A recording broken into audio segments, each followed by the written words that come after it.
आज हम जानेंगे विषम बाहु त्रिभुज के बारे में। तो नाम से स्पष्ट है, विषम मतलब अलग अलग, बाहु मतलब भुजाएं, यानी ऐसा त्रिभुज जिसकी तीनों भुजाएं अलग अलग होती हैं। जैसे त्रिभुज है ए बी सी, इसकी तीनों भुजाएं कौन कौन हुई? ए बी, बी सी और ए सी। अगर ये तीनों अलग अलग है, माना ये 4 सेंटीमीटर की है, ये 5 सेंटीमीटर की है, ये 6 सेंटीमीटर की है, तो आप देख रहे होंगे कि तीनों भुजाएं अलग अलग हैं। यदि तीनों भुजाएं अलग अलग हैं तो तब तीनों कोण भी अलग अलग होंगे। कोण ए, कोण बी और कोण सी भी अलग अलग होंगे।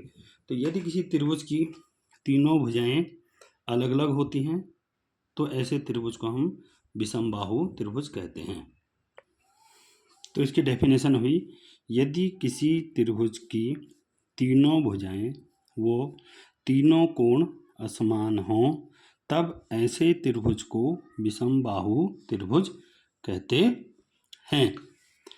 तो तीनों ये कोण भी अलग अलग, तीनों ये भुजाएं भी अलग अलग, तो यह है विषमबाहु त्रिभुज।